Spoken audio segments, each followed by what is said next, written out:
புதுவை பல்கலைக்கழகம் சமுதாய கல்லூரியில் ஜேர்னலிசம் துறையில் முனைவர் பட்டம் பயிலும் எஸ்எஃப்ஐ சார்ந்த சாரங்கி மீது போக்சோ வழக்கு கேரள மாநிலம் கண்ணூரில் பதியப்பட்டுள்ளது. கடந்த 2018ஆம் ஆண்டு முதல் பள்ளி சிறுமியை காதல் வலையில் மயக்கி பாலியல் பலாத்காரம் செய்ததாக கடந்த வாரம் பாதிக்கப்பட்ட மாணவி புகார் அளித்துள்ளார். ஆனால் இதுவரை அவரை கைது செய்ய எந்த நடவடிக்கையும் எடுக்கப்படவில்லை.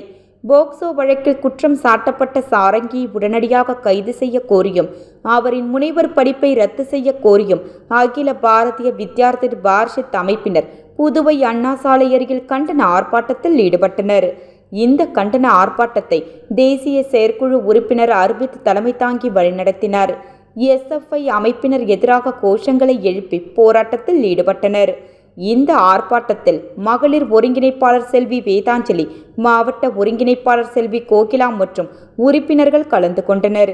புதுவை பல்கலைக்கழகத்தில் நடந்த பாலியல் வன்முறைக்கு எதிராக எஸ்எஃப்ஐ போராட்டம் நடத்தி வரும் நிலையில் அவர்கள் உறுப்பினர் இந்த சம்பவத்தில் ஈடுபட்டுள்ளது குறிப்பிடத்தக்கது.